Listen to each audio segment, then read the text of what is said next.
지난 주일에 팔복 산상수훈의 첫 부분 팔복의 말씀을 함께 나누는데 예수님께서는 마태복음 5장부터 7장에 산상수훈을 말씀하시고 이제 8장과 9장에서는 갈릴리의 여러 지역을 다니시면서 많은 기적들을 베풀어 주셨습니다.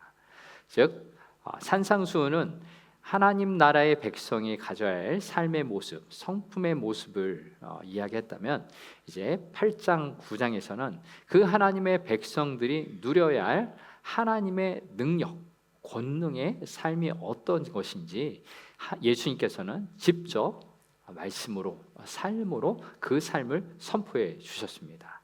그래서 마태복음 8장, 9장의 오늘 마지막 부분에 치유하시는 기적을 보게 되는데 PPT를 한번 보시면은 마태복음 8장, 7장, 8장과 9장에 나오는 내용들이 이렇게 기록이 되어 있습니다.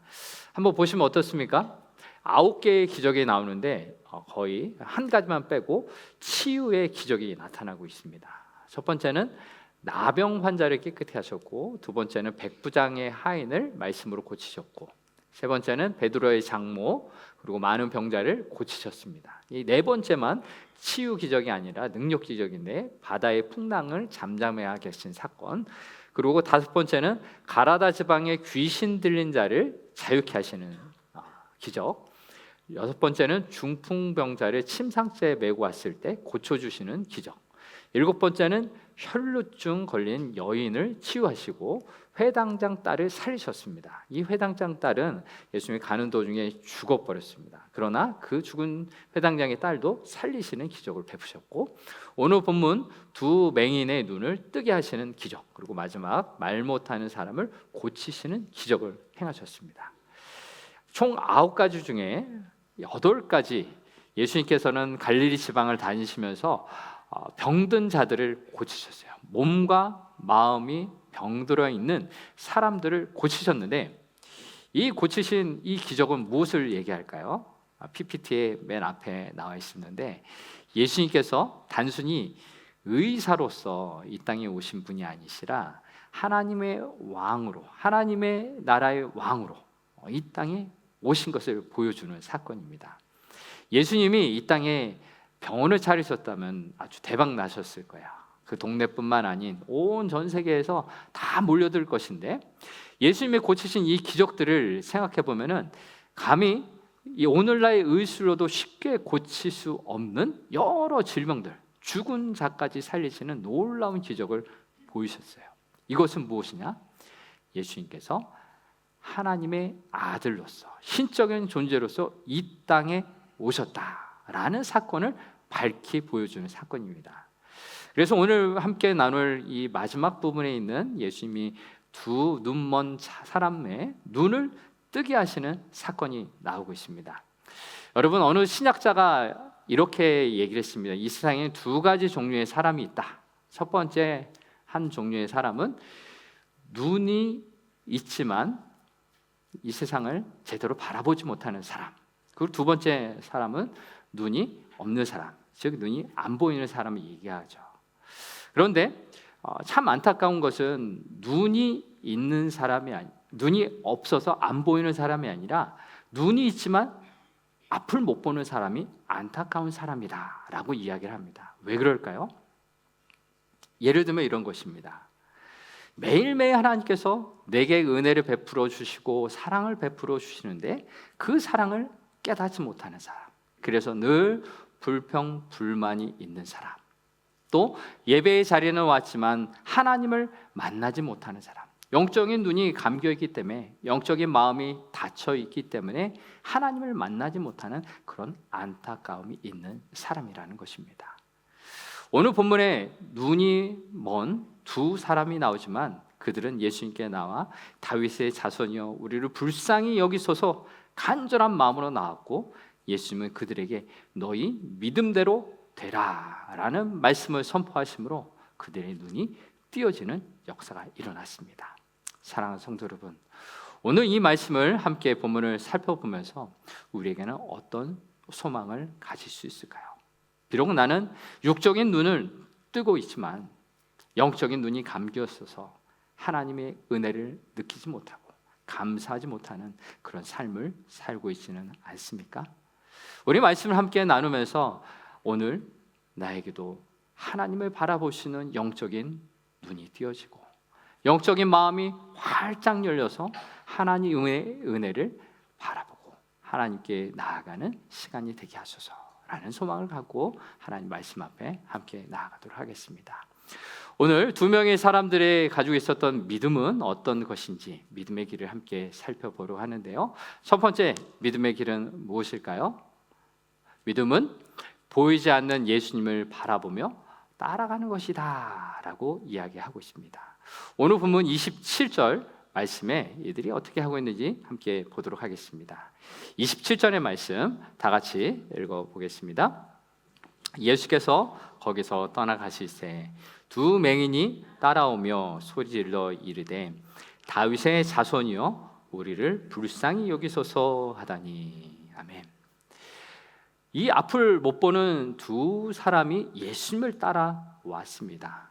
우리가 아까 전에 살펴봤듯이 8장, 9장에 여러 기적들, 특별히 병든 사람을 고치셨을 때 많은 사람들이 예수님 앞에 나왔고 병 고침을 받았습니다.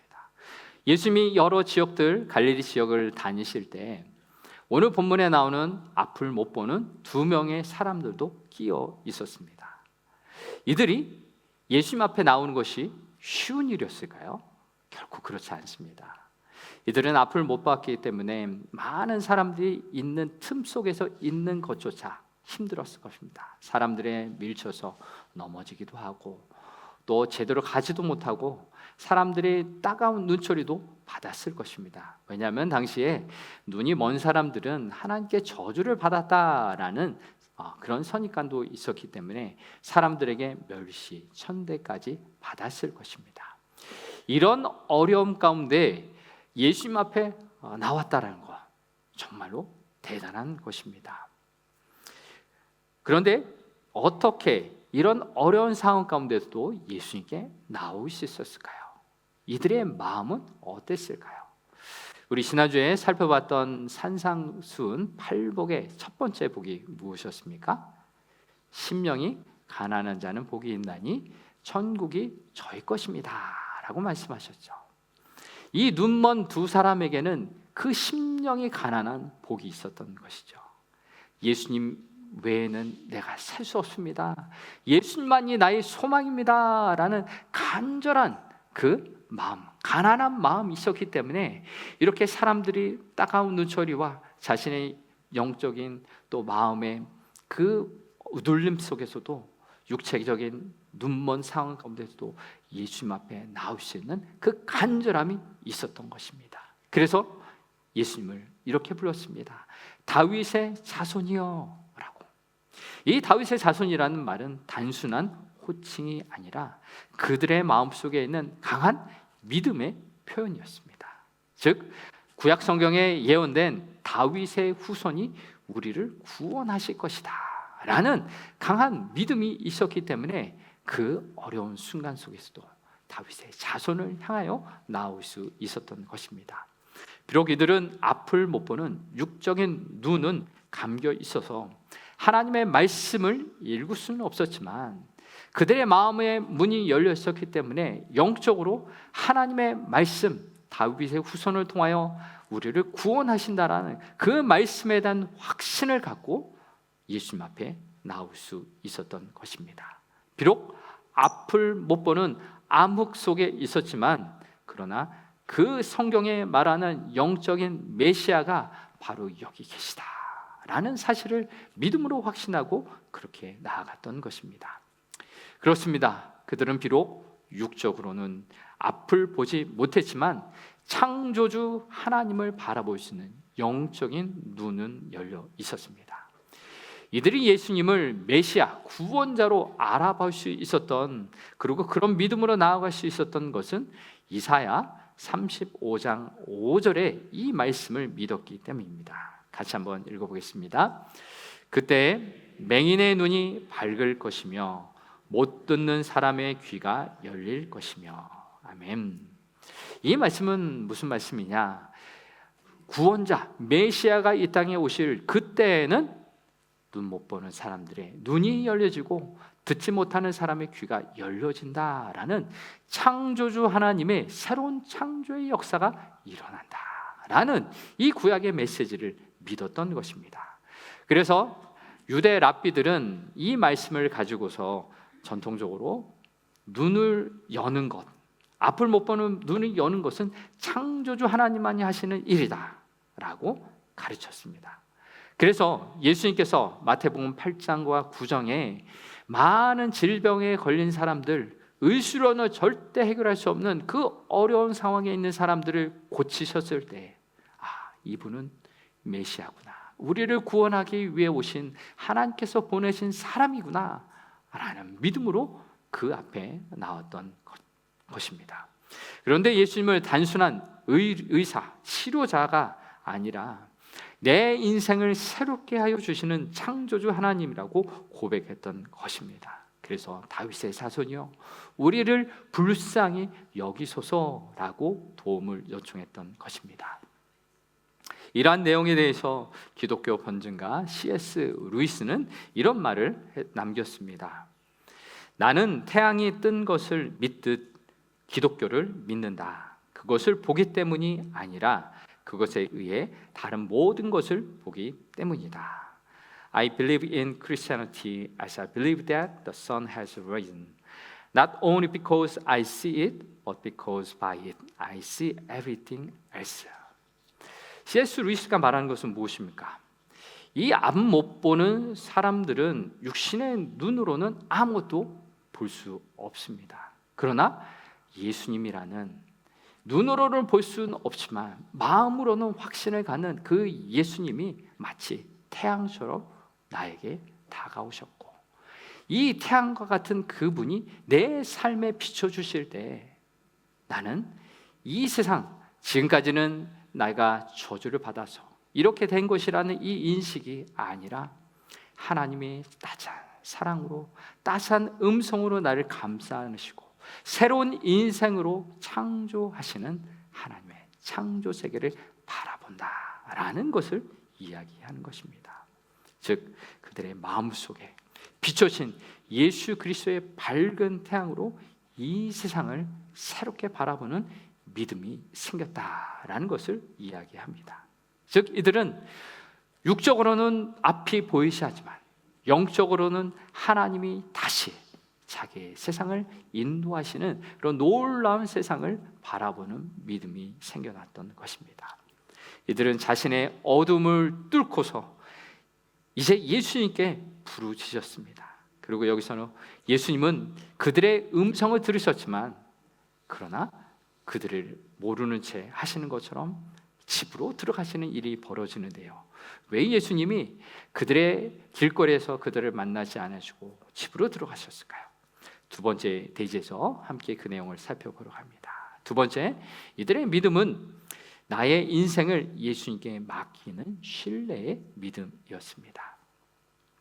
앞서 27절에서 이들이 그토록 예수님을 다윗의 자손이여 우리를 불쌍히 여기소서 간절하게 부르짖었지만 마치 못 들으신 것처럼 예수님께서 집으로 들어가시는데 28절에 이렇게 기록이 됩니다.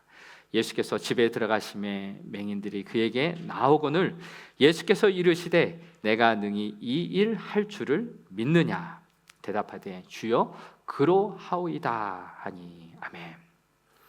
여기서 궁금한 것이 예수님이 왜 길이에서 치료해 주실 수도 있는데 그것을 하지 않으시고 집으로 들어가셨을까요?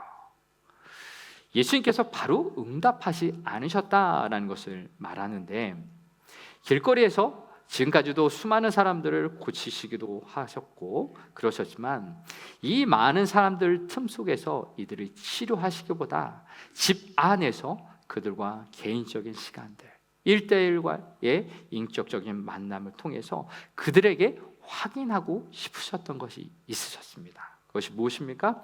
28절에 나오는 것처럼 이런 질문입니다. 내가 능히 너희들이 원하는 이 일 행할 줄을 너희가 믿느냐라는 믿음을 확인하고 싶으셨어요. 예수님께서는 모든 것들을 당신의 예수님의 뜻대로 한 번에 다 이루시는 그런 능력의 하나님이시지만 믿음의 확인을 하고 싶으셨던 것입니다. 너희가 내가 능히 이 일 할 줄을 믿느냐? 이 질문은 단순히 지식을 믿는 질문이 아니라 내가 누구냐? 라는 지식의 질문이 아니라 나를 신뢰하느냐? 나를 믿느냐라는 그런 신뢰의 질문이었습니다. 왜 지식이 아닌 신뢰의 질문을 하셨을까요? 지식이 아닌 신뢰가 더 중요하기 때문입니다. 여기 계신 우리 모든 성도님들, 예수님이 나의 구세주다, 그리스도시다 라는 지식은 다 있으실 것입니다. 그런데 이 지식보다 더 중요한 것은 무엇입니까? 내가 그렇게 예수님을 나의 구주로, 주인으로 신뢰하고 믿고 의지하는가? 이것이 더 중요한 것이기 때문입니다. 그래서 예수님은 이 눈을 못 보는 이 사람들에게 지식을 묻지 않고 신뢰를 물으셨던 것입니다. 왜냐하면 지식은 우리의 머리에만 머물지만 신뢰는 우리의 몸과 마음을 움직이는 힘이 있기 때문입니다. 당시 서기관과 바리새인들도 예수님이 누구신지 알았을 것입니다. 그 많은 능력을 베푸신 그분, 그리고 예수님이 태어날 때에도 동방 박사들은 예수님을 어디서 났는지 물으려 했을 때 서기관들은 잘 알았어요. 베들레헴 땅에서 태어난다. 그러나 아무도 예수님을 찾아가 경배하지 않았던 것이죠. 지식만 있는 사람, 그 지식이 자신의 삶을 움직여지지 않고 오히려 내 안에 있는 그 신뢰의 믿음이 나의 삶을 움직인다라는 것이죠. 사랑하는 성도 여러분, 성경책 많이 읽는 것, 여러 번 읽는 것 중요합니다. 그러나 내가 몇 번을 읽었다, 성경 공부를 무엇을 했다라는 것이 중요한 것이 아니라 내가 단 한 가지라도 오늘 말씀 읽은 것, 내가 마음으로 믿고 의지하고 신뢰하고 순종하는 것, 이것을 하나님께서 더 기뻐하신다는 것, 그것을 기억하시길 원합니다. 그렇습니다.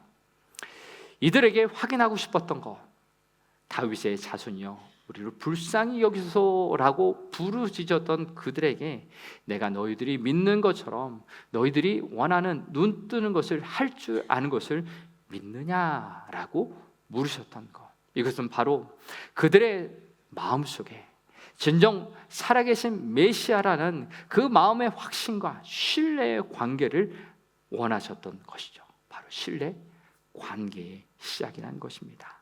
지식이라는 것은 대상을 멀리서도 관찰해도 알 수 있지만 신뢰라는 것은 개인적인 만남, 인격적인 만남을 통해 생겨나는 것입니다. 그래서 예수님의 이 대답에 이 사람들은 주여 그러합니다 라고 믿음으로 고백하며 당신은 능력이 있다라는 사실, 그 지식뿐만 아니라 이제 당신은 나의 주님이십니다, 나의 주인이십니다 라는 것을 고백하는 믿음으로 나아가고 있습니다. 바로 예수님이 그 관계 속에서 신뢰의 관계를 만드시기 원하셨다라는 것입니다.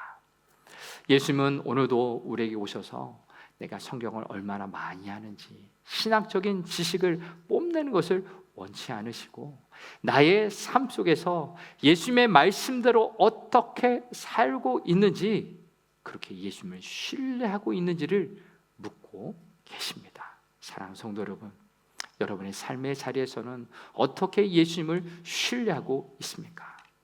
뉴질랜드 이민자로서 이 땅에서 거세게 불어오는 많은 폭풍 속에서 나의 모든 문제들 속에서 예수님이 나의 주인이십니다 라고 고백하십니까? 그것은 걱정과 염려들을 다 주님 앞에 내어 맡기는 것입니다.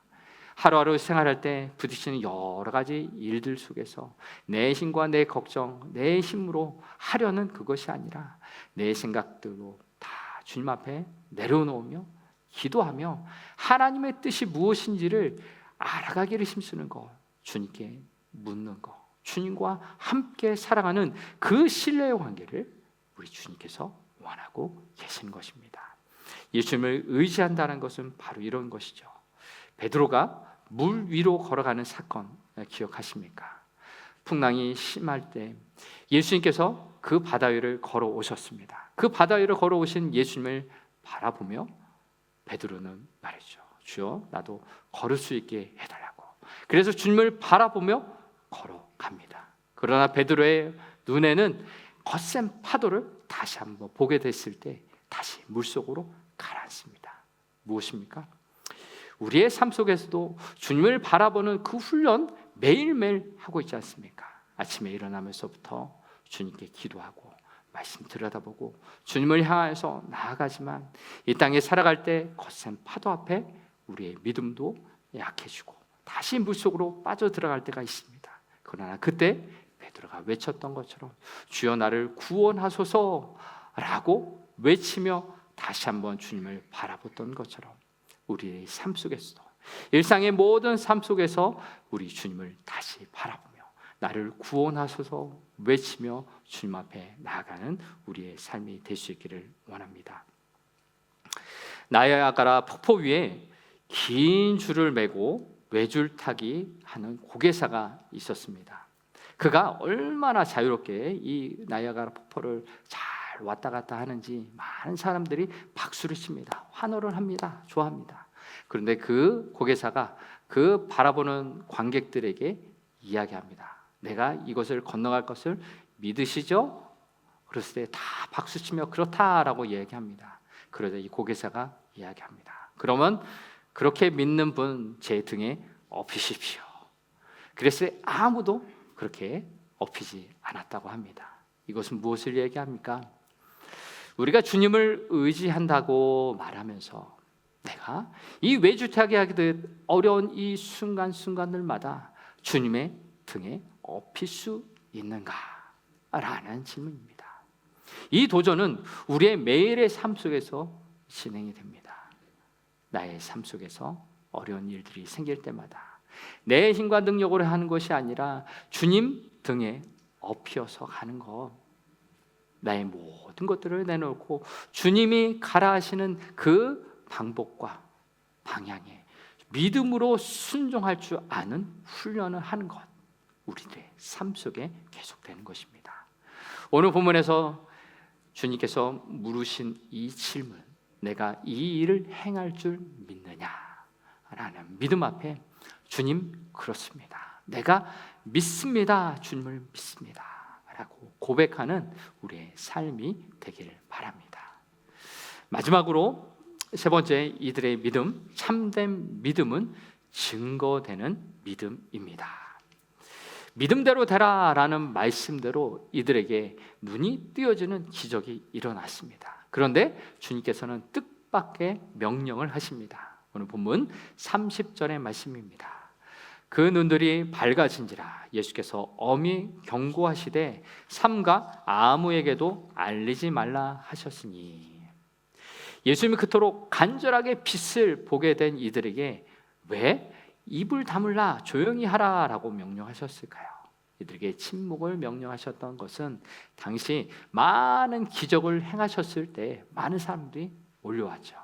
그들이 예수님에게 있는 신기한 능력을 바라보며 나왔을 뿐이지 진정 예수님이 하나님의 아들이라는 것을 아직 알지 못했습니다.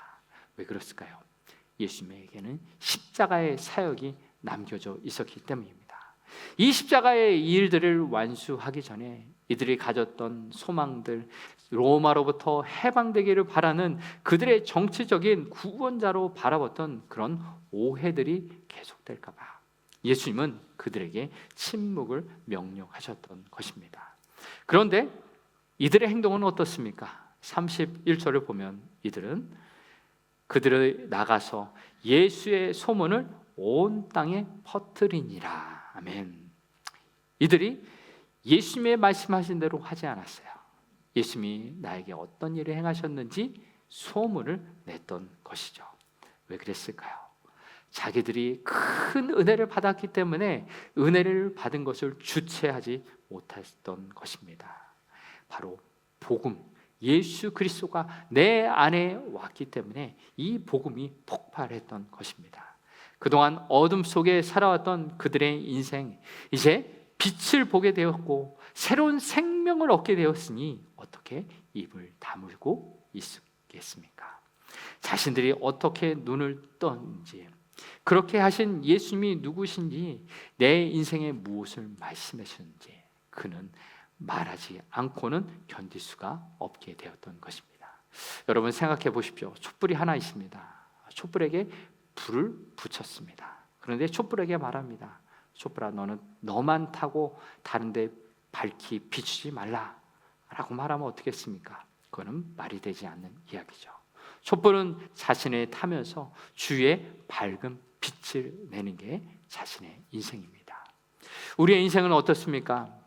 우리에게 생명 주신 하나님, 호흡 주신 하나님, 우리에게 그런 은혜를 주신 하나님의 은혜를 내가 맛본다면 우리는 그 은혜를 찬양하지 않을 수 없습니다. 설교 처음에 말씀드렸던 눈은 있으나 앞을 못 보는 사람, 어떤 사람입니까? 하나님의 은혜가 매일매일 내게 주어지는데 그 은혜를 감사할 줄 모르고 불평불만만 하는 사람이 바로 눈은 있으나 앞을 못 보는 사람들입니다. 그러나 오늘 본문의 이 사람들은 자신의 영적인 눈이 띄었고 육체적인 눈도 띄어서 내게 그 생명 주신, 새로운 인생을 살게 해주신 하나님을 바라보게 된 겁니다. 이것이 그들에게 놀라운 변화의 시작이었고 그들에게 주신 복음의 비밀을 말하지 않고는 견딜 수 없는 삶이 되었던 것입니다. 본헤퍼 목사님은 이런 상태를 이렇게 이야기합니다. 복음은 감춰질 수 없는 무엇과 같습니까? 빛과 같다. 은혜를 경험한 자는 그 은혜를 소유하는 것이 아니라 은혜에 사로잡힌다. 그리고 그 사로잡힘은 필연적으로 세상 속에서 증언이라는 열매를 맺는다라는 말입니다. 이 두 눈 뜬 사람들에게는 평생 어둠이라는 감옥 속에 갇혀 있었어요. 그런데 복음 예수 그리스도가 나에게 다가오셨어요. 그리고 실제로 복음의 빛이 비춰졌고 복음의 빛으로 인하여 이 세상을 다시 바라보게 되었다라는 것입니다. 내게 새로운 생명을 주신 그 은혜, 이제는 내가 사로잡혀서 그 세상 속에서 그 예수님을 증언하는 삶을 살게 되었다라고 이야기하는 것입니다. 이것이 바로 은혜를 받은 자의 순종하는 삶의 이야기입니다. 복음을 증거하는 삶이라는 것이죠. 예전에 제가 머리를 자르러 미용실에 갔습니다. 그 미용사 분과 이제 처음에는 일상의 대화를 나눕니다. 날씨 이야기, 안부, 이런 일상적인 이야기를 나누지만 점차 그분의 이야기를 듣다 보면 자신의 인생의 스토리들을 이야기해 주세요. 자신이 어떻게 살아왔는지, 그 속에서 하나님이 어떻게 사랑 베풀어 주시고 막혔던 길도 열어주시고 인생 가운데 함께해 주신 그 스토리들을 이야기해 주십니다. 저는 그 이야기를 들으면서 깜짝 놀랐습니다. 이분의 이야기를 통해서 내게 하나님이 말씀하시는구나. 나중에 이야기를 들어보니까 그분이 매일매일 출근하기 전에 하루의 아침을 시작하면서 이렇게 기도를 하신답니다. 하나님, 오늘 내가 만나는 사람에게 꼭 필요한 하나님의 은혜의 말을 전하게 해주세요. 그에게 필요한 하나님의 은혜의 말씀, 위로의 말씀 내게 더해주세요. 그리고 만날 만한 분을 붙여주세요 라고 기도를 하신다고 들었습니다. 저는 그 미용실에서 머리를 자르고 나오면서 영적인 에너지가 충전되었다라는 것을 느낄 정도로 하나님께서 내게 은혜를 베풀어 주신 것을 가득히 체험을 받았습니다. 무엇입니까? 그분 비록 멀리 비행기를 타고 해외에 나가서 선교하고 복음 증거하는 것은 아니지만 한 평, 두 평의 작은 그 미용실, 자신의 평범한 일상의 삶의 자리에서 하나님의 복음, 내게 주신 복음을 증거하는데 최선을 다하며 사시더라고요. 내게 주신 하나님의 은혜, 그것이 내게 넘쳐나기에 만나는 사람에게 말을 하지 않을 수 없다는 거죠. 기도하며 준비했던 그 시간들, 하나님께서 만나게 해주셨 그 소중한 시간에 하나님, 내 입술을 통해, 내 마음을 통해 성령께서 말씀해 주세요 라고 기도하며 그렇게 복음을 전하시는 그분, 하나님께서 너무나 사랑해 주시는 분임을 저는 깨닫게 됩니다. 저는 그렇습니다. 우리 모든 성도님들이 살아가는 그 삶의 자리가 바로 하나님의 은혜의 복음을 전하는 삶의 자리가 되길 축복합니다. 왜 그렇습니까? 매일매일 영적인 눈이 띄어져서 나에게 오시는 예수님을 바라보고 내게 예수님 외에는 살 수가 없습니다. 가난한 심령으로 매일매일 주님을 바라보는 그 영혼에게 주님을 만나십니다. 천국을 소유하게 하십니다. 우리의 인생 가운데 수많은 어려움들, 힘든 일들이 다가올지라도 그 천국을 맛보는 사람, 천국의 기쁨을 누리는 사람 어떻습니까? 삶의 자리에서 기쁨이 넘쳐납니다. 감사가 넘쳐납니다. 주님의 은혜를 전할 수밖에 없습니다. 가정에서, 삶의 모든 자리에서 만나는 이웃들에게, 그 사람들에게 하나님의 사랑을 전할 수밖에 없습니다. 오늘 본문에 눈먼 자들에게 예수님이 입을 다물라 라고 말씀하셨지만 그들에게 찾아온 예수님의 사랑, 견딜 수가 없었던 것이죠. 참을 수가 없었던 것입니다. 그들은 눈을 뜨자마자 나갔습니다. 복음을 전했습니다. 예수 그리스도의 사랑을 말했습니다. 이제 우리의 차례입니다. 이제 예배당 문이 열리고 여러분들이 세상에 나가실 때 여러분의 가정, 작은 삶의 자리일지라도 그곳에서 하나님을 찬양하십시오. 나와 함께 하시는 그 하나님을 찬양하고 그 예수님 이야기를 꺼내십시오. 그 하나님의 사랑 우리를 통해 드러나게 된 줄 믿습니다. 오늘 예배 시간에 우리 장로님께서 교회를 위해 기도하실 때 선교하는 교회 기도하셨습니다. 말로만 내가 하나님을 누렸다라는 것이 아니라 우리의 말과 행동으로 하나님의 사랑을 증거하는 삶, 그 삶을 하나님께서 기뻐하시는 것입니다. 내가 경험한 예수님, 나만 알고 있는 것이 아니라 우리 주의 사람, 하나님을 모르고 죽음 가운데 걸어가는 그 영혼들에게 하나님의 사랑을 전하실 때 나를 고치시고 나를 만나신 예수님의 평강의 그 구원의 은혜가 우리 모든 삶의 자리에 넘쳐나게 될 줄로 믿습니다. 비록 우리는 연약하고 작지만 그러나 작은 그 그릇 하나라도 깨끗하게 준비된다면 복음을 담은 그릇이 되어 여러분의 삶의 자리에서 그 복음의 능력을 큰 영향을 끼치는 삶의 자리가 될 줄 주의 이름으로 축복합니다. 이 시간 함께 찬송하며 주님 앞에 나아가도록 하겠습니다.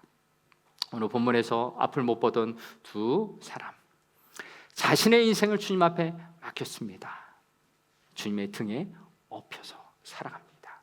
오늘 우리의 인생 가운데 죄짐 맡은 우리 구주 되신 예수님 앞에 우리 모든 것을 맡기며 살아가기 원합니다. 이민생 안의 여러 어려움들 속에서 끙끙대는 이 삶의 자리에서 주님께 인생을 맡겼던 이 두 사람들처럼 우리의 인생도 주님 앞에 맡기고 주님을 찬양하며 기뻐하며 살아가는 우리의 인생 되길 주의 이름으로 축복합니다.